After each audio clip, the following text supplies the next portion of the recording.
So welcome. My name is Shane Slater with RWM Home Loans, and I'm so happy that you are listening to our first interview today. We're going to be interviewing other experts in their professions over the next coming months to be able to provide you some information that might help you with your business or with your personal finances. Hope that you find it helpful. And please let us know if you have suggestions for anyone that you'd like to have interviewed or any topics that you want to have covered. So today we have Cory Kill from Valuations Technology with us. He's an appraiser. Maybe Cory, you can just tell us a little bit about your background and how long you've been in the appraisal business. Yeah, great. I've been appraising for about 20 years, and I had a prior career in architecture and in information technology. So all that comes together to really contribute to my knowledge as an appraiser, really building technology and data analysis, statistics, and trending, which led me directly into trying to improve the technology for real estate appraisers and the valuation products that are out there, and hence valuation technology. So I think I've been working with you since probably around 2010. So it's been a long time that we've worked together. yes, we have worked together for a while. And Great. Well, thanks again for being the first person to interview. And so, I get a lot of clients who I'm talking to who are asking me what's happening in the real estate market, what's happening with home values. They're concerned. They're hearing a lot of information out there. So maybe you can just start off with telling me, what are you seeing in the current market as far as home values? Would you say that we're in a declining market, an increasing market, or more of a stable market right now? San Diego is a little unique because we are in an increasing market, and a lot of other areas of the state and the country are not in an increasing market. They're stable or even declining. They're having a lot more problems, and we were seeing everybody knows about the large run-ups in values in recent years, and then over I would say 2022, at least the last 3 quarters of 2022, we saw a softening of those prices and even declines starting to come into some of the prices in some of the areas in San Diego County. And then really about February of 2023, things went crazy again. So we have seen prices rapidly increasing. We talk to agents every day, and agents are on the front line, and it's always good to talk to them and see what they're seeing. We're appraising a particular home. What was the marketing like on this home? What have you been seeing in the market in general on your other homes? And they're telling me things like, there's a line around the block for open houses. We can't show homes anymore. You just have to go to the open house and make an offer. And things are all selling way above asking. This has been going on since February, and we're in June now. And so those are a time of rapid increasing values again. Right. And it's a little scary. Yeah. No, I have. It's scary because you don't know if that's going to end. Is this going to be a bubble? Are we going to be having to worry about that? Mm-hmm. Well, and that leads into my next question. But before we get there, I had a client put in an offer on a condo the other day, and there were 30 offers on it. And I'm seeing the same thing, starting back in February, started seeing prices start to go up. Would you say that we're back to the highs we were at, middle of last year, or are we still a little bit below the height in the market? We're above them. You think we're above them? Okay. Oh, okay.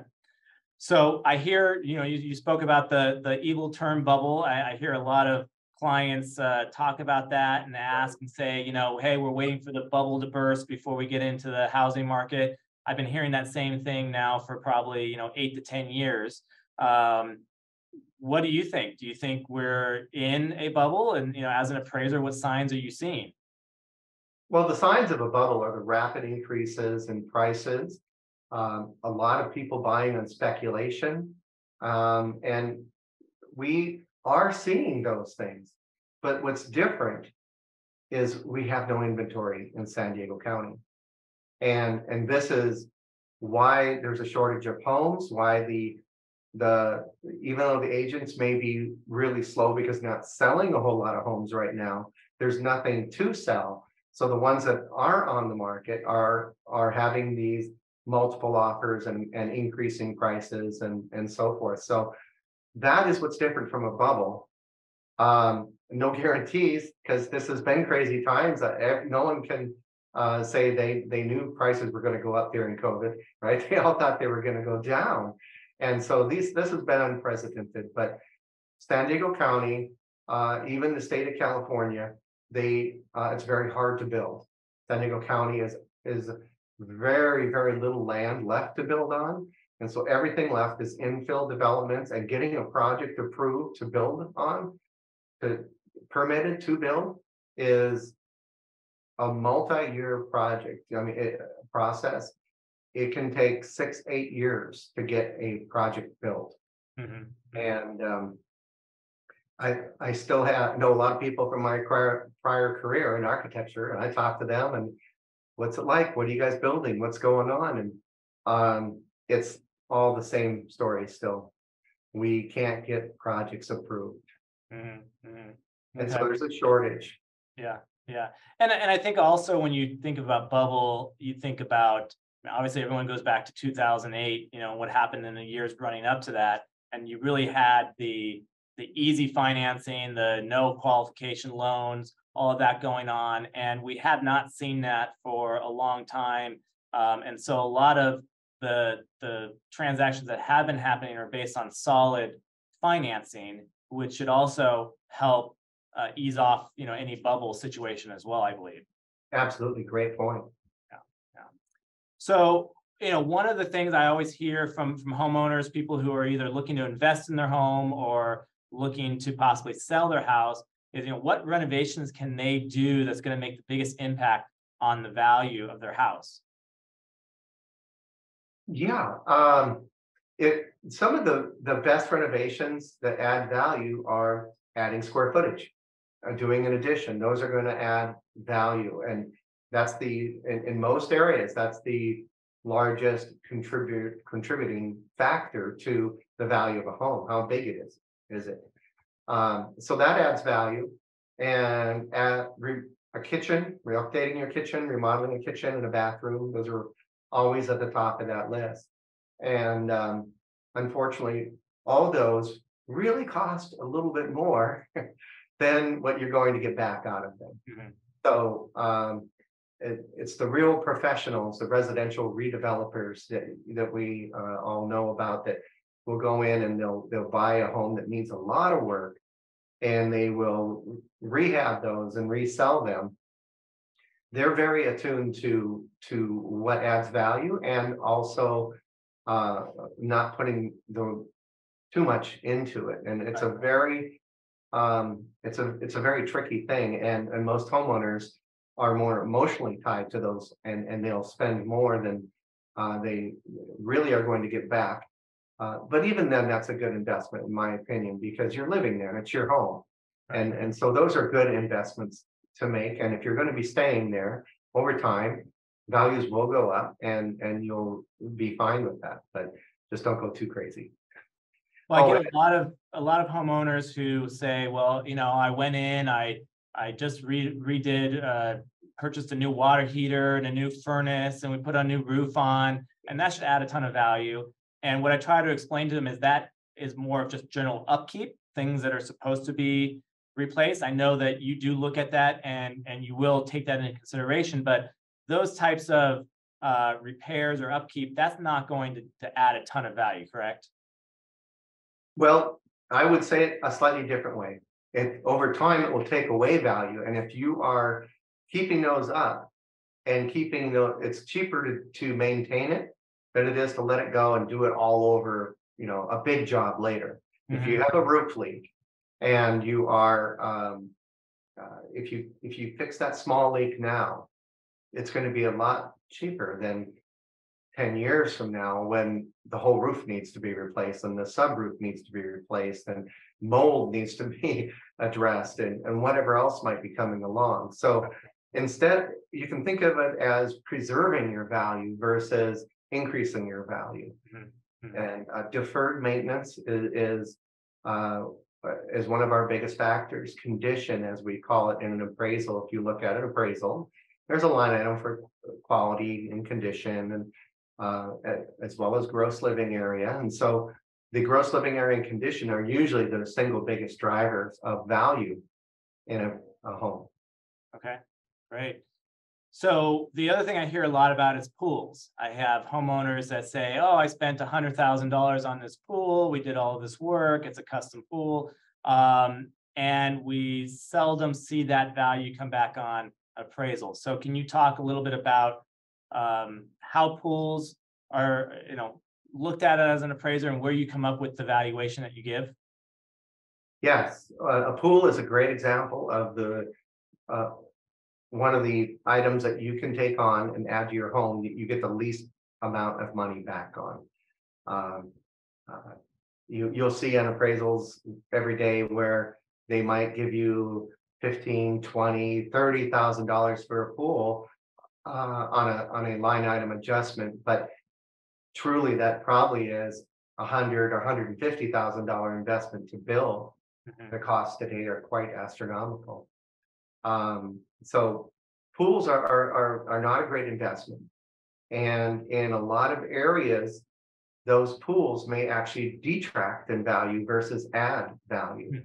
In some areas you have, and it's usually in the areas where the income levels are a little higher, and people will maintain those, and they'll have that as a amenity that they want in the home, and the upkeep is part of what they undertake financially to maintain that pool. And in the areas where people they don't want that cost, it might be an area where there are the income levels are less, and they would rather just not even have to have that $100 or $200 or $300 cost a month that it takes to maintain a pool. So someone looking at a home, a typical buyer, may say, I don't want that home, I want this home without it. The homes may be equal in all other characteristics, but they may not pay as much for the home with the pool because it costs more to maintain. And so there's a little different kind of a way of looking at that one. And the way we get that is we actually compare one home to another, just like I described. We use the sales comparison method, and it gets a little involved when the homes are not as like as the other one. But when you have two homes that are identical and the only difference between them is the pool, you can compare those two sales and say, well, the one with the pool sold for $30,000 more. And so the only difference was the pool. And therefore we can extract that out of the market and say what people are paying for in the market for a pool is $30,000. That's just an example, but the number varies per neighborhood. So basically you're not looking at what the cost was to put that pool in or what the cost was for the client, but really what is a buyer on the open market willing to pay for that pool, willing to pay extra for that pool when they're looking to buy a home. Yes, that's precise, and precisely what I was trying to say. Yes. You did a great job. No, but so tell me a little bit of how does general landscaping, not necessarily hardscape, but landscaping affect the valuation of a house? I know obviously when you're trying to sell a house, curb appeal is important with how a yard looks and everything, but does the landscaping really add value when you're doing an appraisal? Landscaping is one where it really doesn't add a lot of value, and it might make one home more desirable than another to a certain extent, or it might desirable is not a good way to say it. What I mean is that a person may be more apt to buy this home versus that home because the landscaping was a little better. The problem is that landscaping can die rather quickly if it's not maintained or watered. And so it's hard to really take that in as a significant contributory factor to the market value of a property. Okay. So again, someone who's spending $50,000 to $100,000 getting their yard landscape is not going to see a $50,000 to $100,000 increase in their home value based off of that. Most typically, no. That's a very general answer. If they're, you can spend that on a single tree nowadays. And if it's a very nice tree, and it very well may add some value. But that type of data is really not analyzed typically in an appraisal. Okay. Okay. Well, so another question is, a lot of buyers, a lot of agents will look at price per square foot when they're looking at what's happening with sales and values. Do you as an appraiser go by that? No. Okay. That's my shortest answer. No. A price per square foot is a great way for someone to look at what properties are selling for and try to compare them themselves on a everyday person trying to understand the market a little bit. But price per square foot is more of a result of our analysis. It's almost like the final number, the opinion of value, the value of the home is the final answer. And price per square foot is a result of that. So we don't look at that. We might look at it a little bit as a sanity check throughout the process to be able to say, well, this one is really comparable to this home if it did sell for so much more, but really we're more looking at the sales price at that point. Okay. So again, when we've got agents, we got clients looking at what one home sold for, and they look at the price per square foot and they say, oh, well, our house is, 500 square feet bigger. So therefore, if we extrapolate that out, we should be able to sell it for X amount more. That's not the way you're going to be looking at it. Not at all. We really look at it at a more granular level. That home might have had a great view or a large lot, or it might have been a 100-year-old home versus a 10-year-old home. And the age of the home, the size of the home, the quality of the materials and workmanship, the view, site size. It might have had a 4-car garage versus no garage. I mean, that's not in the square footage at all. So all these numbers, when you look at a price per square foot, there's a whole loss of information when you're looking at just one piece like that. Mm-hmm. And you need to look at it on a more granular level, compare them a little bit more closely. It isn't that difficult of a process, but to simplify it down to one number would be a disservice to the actual buyers and sellers in the market. Mm-hmm. Well, I did ask a couple of my agents that I work with to send in some questions that they have for appraisers, because I think a lot of times, they're out there, they're working, they're seeing what they think the house is worth, and then obviously an appraisal comes back and it maybe doesn't match up, and so they have questions. So, a couple of questions that came in was, how far back do you go to look at comparable sales, and how do you adjust for market time depending on how long ago those comparables were? Great question. So we typically try to stay within 3 months or even 6 months to get the most recent sales and have the most recent prices in our analysis. But if we cannot find a home, if a home is unique, or there haven't been a lot of sales in the area where maybe it's an area of San Diego County that the homes are more spread out, and there just isn't a large amount of homes that have been sold, a large number of homes that have been sold, you sometimes have to go back further in time. And while you do need to do your best to actually have a few that are more recent, sometimes the best thing to do is go back a year, or I've even gone back a couple of years and said, we have no better data, so this is the best, this home is the perfect comparable to the one that I'm appraising. So I'm going to go back 2 years and I'm going to adjust that to the current market. And whether it's 3 months, 6 months, or a year or 2 years, all comparables need to be adjusted to the current market. And the way we do that is we look at, is the market going up or is it going down? And at what rate? And if the home sold 3 months ago and the market has gone up 1% per month or 3% since then we would adjust upward 3% for that property to bring it into the current comparable to the date that we're actually evaluating the property at, usually the current date.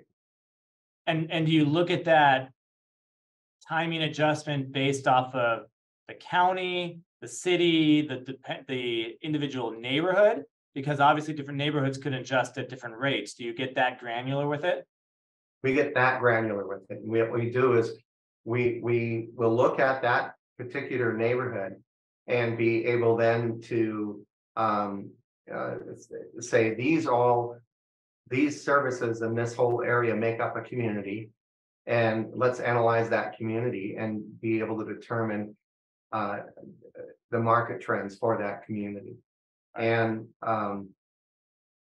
we can actually go further and further and further, say go out to a entire city, because we will actually like the city of San Diego. It's a big city, right? And there are lots of communities within that city. And so we look at a community and then look at that trending. We can go out a little further and take that into consideration if there isn't enough data. Usually there's enough data to do it at a micro level. All right. Now, I know you do this because I've seen you do it in your appraisals, but do all appraisers do this? I know that sometimes they don't take the time to do the timing adjustment. I have seen appraisers not do it to the level that I think that they should. And they will say, well, I'm all my sales worth in 3 months. And I'm not adjusting anything. And they may do this because they believe it to be a stable market and there is no time adjustment to be made, but they still should do the analysis. Everybody should do it. Good answer. So how far, we just talked about, how far back in time you'll go. How far away in distance do you typically go to find comparables? And how do you make adjustments for different neighborhoods if you have to go outside of the neighborhood? Good question. The most common answer is within a mile. And that comes from a Fannie and Freddie underwriting requirement that both time, 6 months and a mile, and the time there, both of those factors were from an old underwriting criteria from Fannie and Freddie. They stopped that several years ago, but many people still think of it that way because that's the way appraisers were almost forced to do it.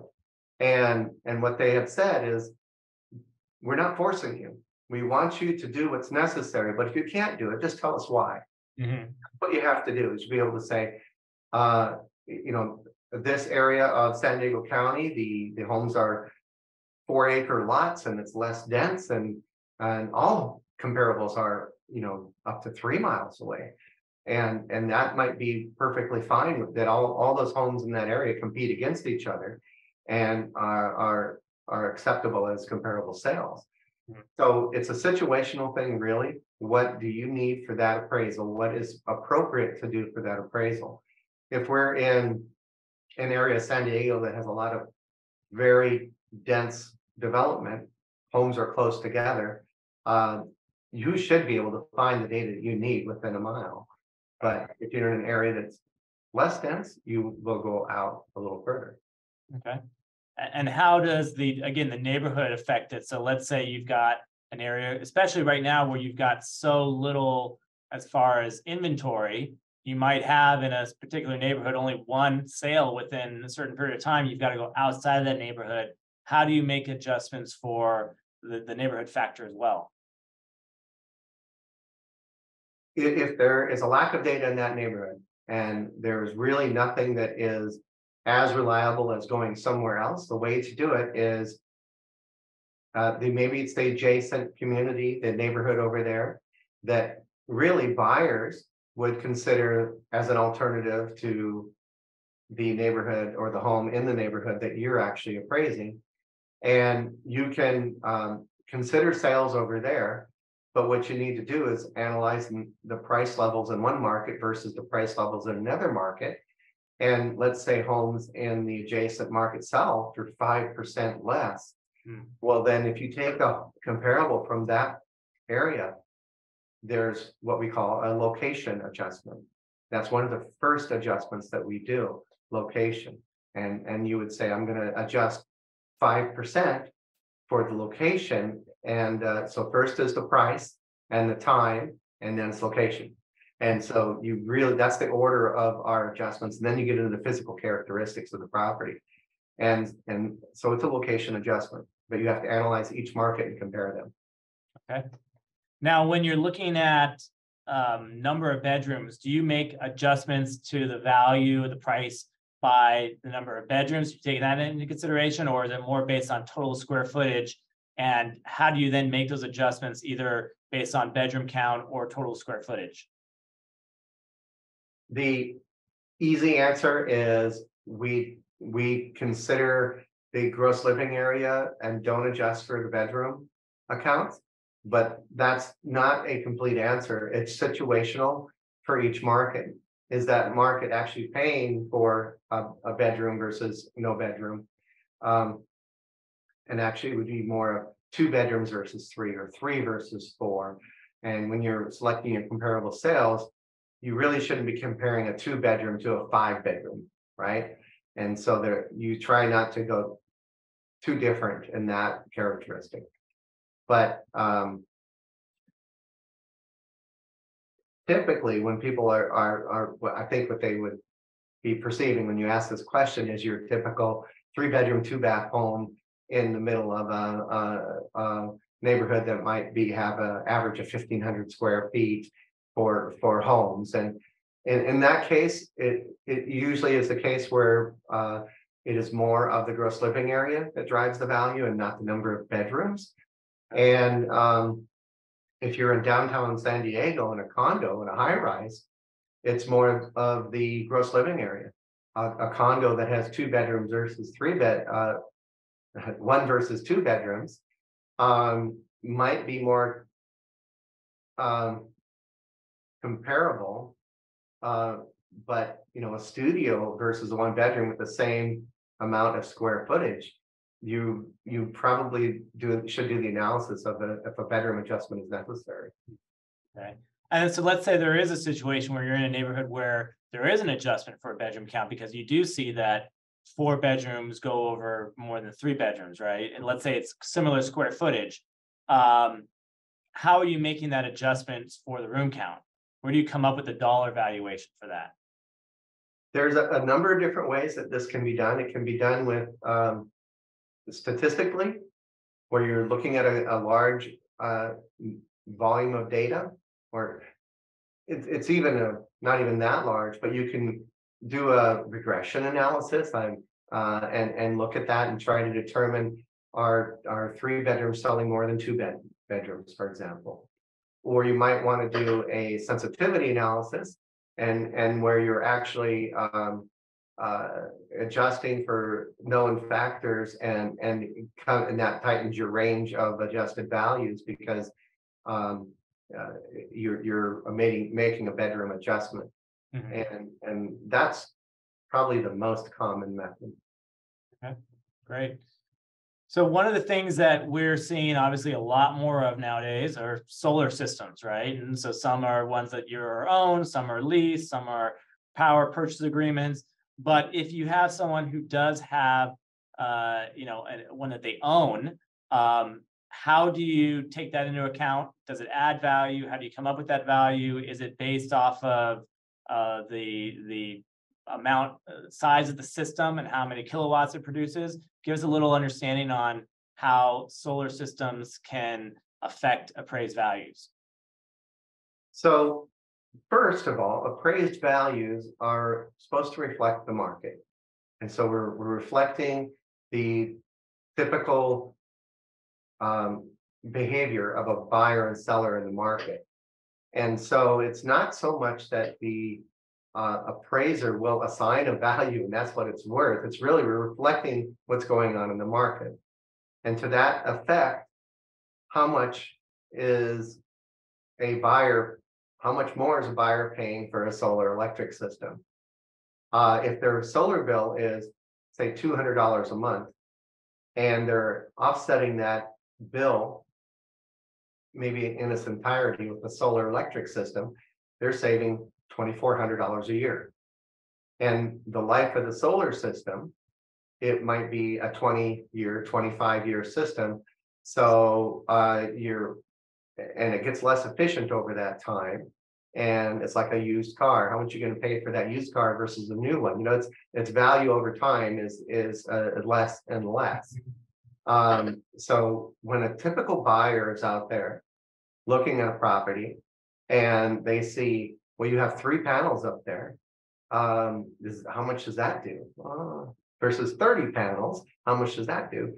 That there's a certain reaction there that they are actually needs to be accounted for in the market. It's very difficult to extract that out of the market, though. The reason is the data is very difficult to get at. When an agent lists a property, it's either owned or it's leased. And we can call and talk to the agent and say, well, how big was that system and how old was that system and is it paid for? And, ask a lot more questions on it. And most times the agent really doesn't know. And most times the homeowner doesn't even know. Right. And so that data is not really available in the market. And so you have to go through extra lengths to try to get that. And it's not available in all the comparable sales. So it is very difficult. It's still newer in our industry for that to be totally, probably 100% accounted for. So there's 2 aspects of it. How do you extract the data if it's not there? But what are people paying for it, and how much are they offsetting, and how much is that really worth? If you're spending $30,000, $50,000 on a solar system for a $200 a month bill, the math doesn't work out very well there. Right. So again, it sounds like, one, the more information that the agent or the homeowner can give you to determine the value of the solar, the better. And 2, it comes down to what you were saying before. It really has everything to do with how much is a potential buyer willing to pay for that solar. So if you've got 2 homes, one has a solar unit on it, the other one doesn't, and the buyers are willing to pay the same amount for each of them, then the solar is not going to get any additional valuation at that point. That's exactly correct. Okay. How about don't get me wrong, I love solar. But I think that the methods are still very new in our industry, and even a lot of the solar advocates and education that's out there for appraisers, they really just go into how big and how efficient and how much, but they really don't go into a whole lot of what are people actually paying for. Right. Now, the other big thing is artificial turf. We're seeing a ton of artificial turf being put in. Do you give any adjustment, any valuation to that? Is that just like landscaping? It's pretty much just like landscaping. Some people like it, some people don't. It's too hot. It looks good. There's a lot of pros and cons to it. And it is something that is, I suppose, if it was very significant in a very large yard, there's something that would be considered. Really, if I may take that in a whole different area, the way to look at the entire outdoors is almost as a package.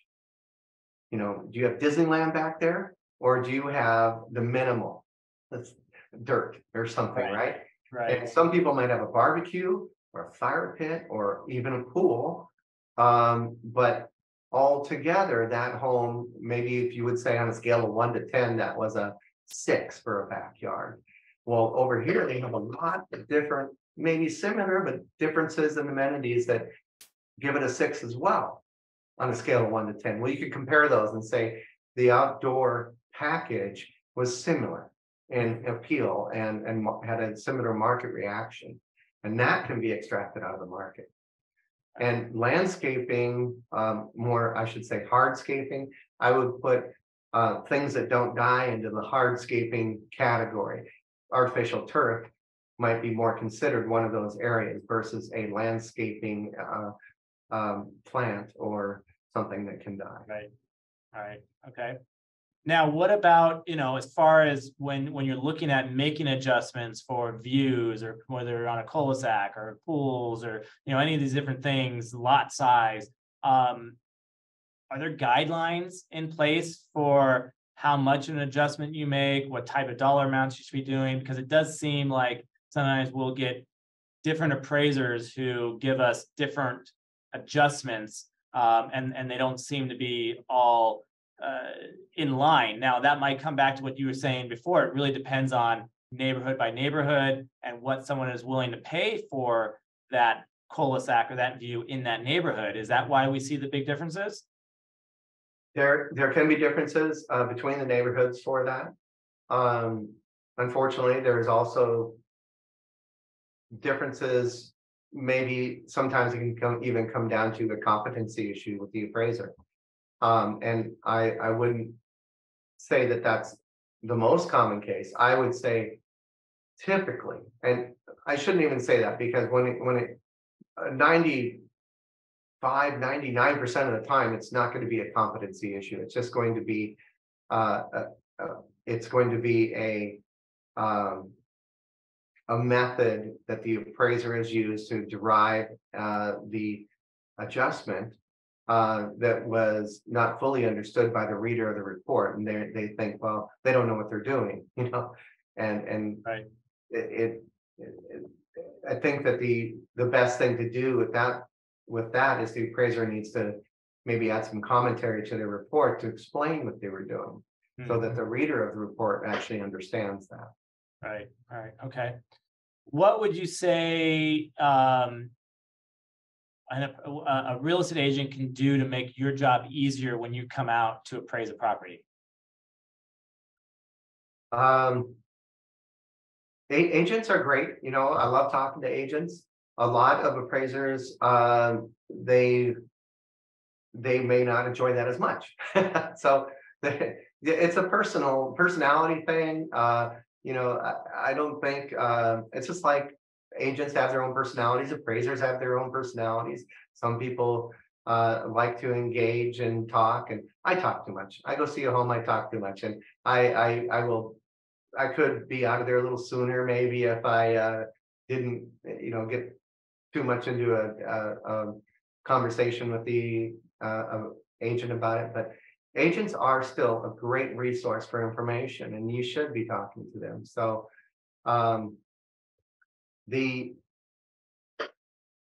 I'd say agents, just communicate about the property and let us know, like, how old is that kitchen improvement? Is that done within 1 to 5 years or 5 to 10 years, or have some kind of information ready for us so that that's actually accurately accounted for. The age of any updates or improvements are definitely in the maintenance, the deferred maintenance, like you spoke of before, a roof, when was that roof replaced, etc. Those types of pieces of information are very usable in what we do and help us. Right. And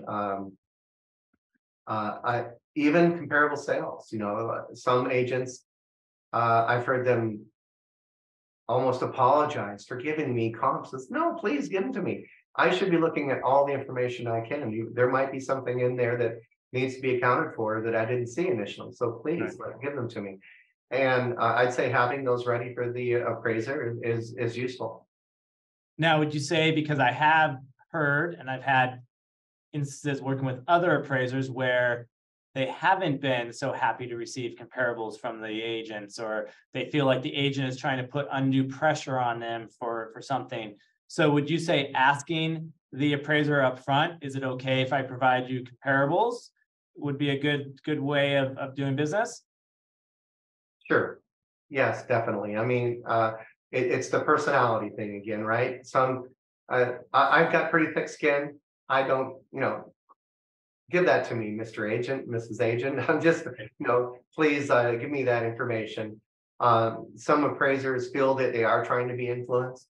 And I would say to agents, make sure that when you're giving this information, it's less biased and more accurate versus more geared towards trying to influence you. Because it's pretty obvious when you get those and you say, well, this is a 3,000 square foot home you've given me as a comparable, and I'm in a 1,000 foot home here that we're appraising.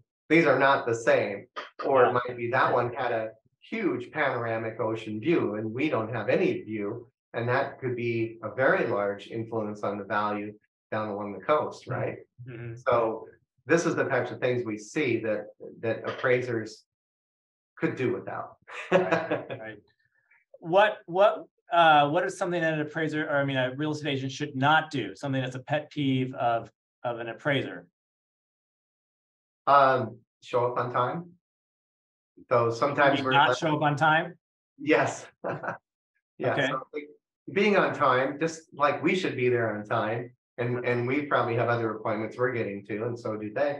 It's just professional courtesy. So sometimes we are left there wondering if anybody's going to meet us, and we're locked out. And now we're waiting a half hour for someone to race over and let us in the home. Sure.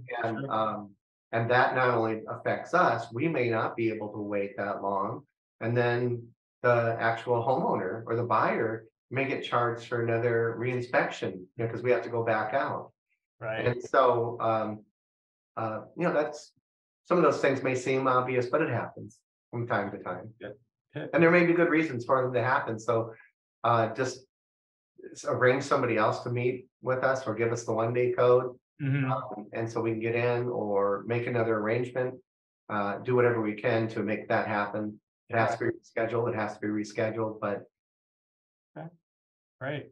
Well, and I know that this next question is going to be, dependent obviously on the individual house and the market you're in. And obviously you're not doing all of the appraisals out there in the whole county. I'm sure you wish you were, but what would you say is the percentage of homes that are appraising at value that you're seeing out there right now?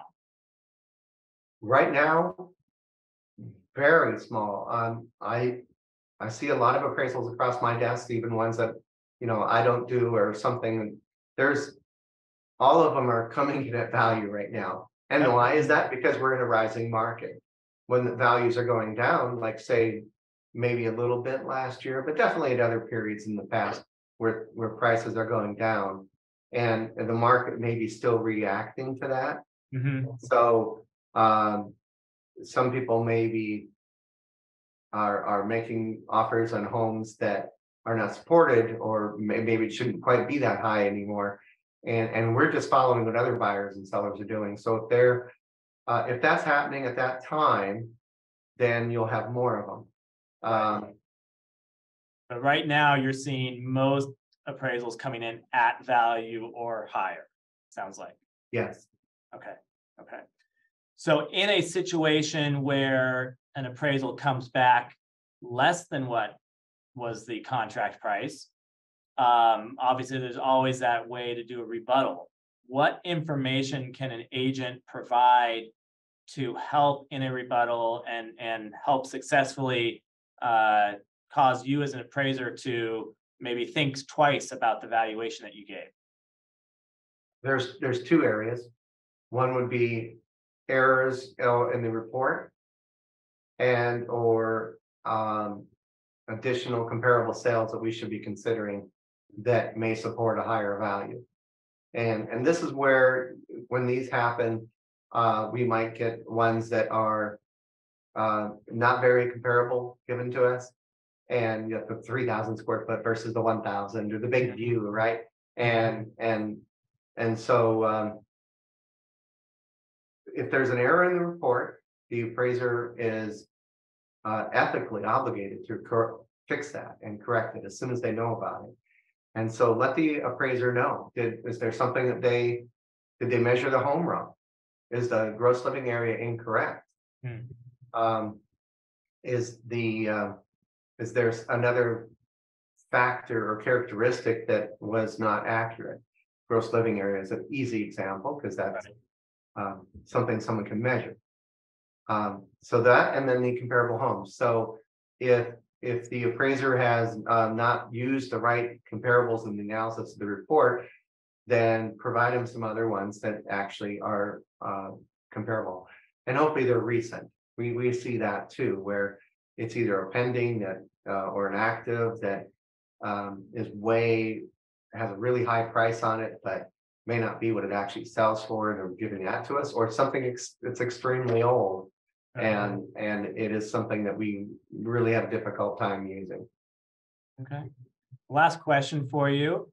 Has anyone ever told you that you look like Rick Steves? You know who Rick Steves is? I'm Googling him right now. He's the gentleman that does all of the European travel shows. Really? Yeah. So maybe in your other life, you're taking trips over to Europe. Anyway. No, I'll have to figure out who that is. Okay. Well, thanks so much for coming on and answering some questions and helping us to understand appraisals better. If someone did have a need for an appraiser or evaluation, what would be the best way to contact you? Go to our website, valuationtechnology.com. Both of those are singular, valuationtechnology.com, or give us a call, 888-495-8258. Well, tell us a little bit about your company. What makes it different? What is it that you do different from a lot of the other appraisal companies out there? Valuation Technology provides a suite of valuation products and also a consistent process for an appraiser to produce these products. So we have one process that solves the problem of valuation, how much a home is worth, and then we choose what to do with that when we have that problem solved. How do you want it output? Do you want a standard government form for residential wholesale mortgage? Do you want your 1004 single family form? Or would you like a non-lending form that can be used as a general kind of purpose, or a whole variety of other products as well? But what we do is we do the data analysis, the statistics, and the trending, and help the appraiser, giving them all that power in their analysis so that they're still the boss and they can use all this to come to bear on being more accurate and having better support in their work. That is a direct result of improving the quality of the product that they provide. Thank you so much, Cory, for coming on, and I appreciate it. And if we get some feedback, I'll be back in touch with you, and maybe we can have you on again and answer more questions.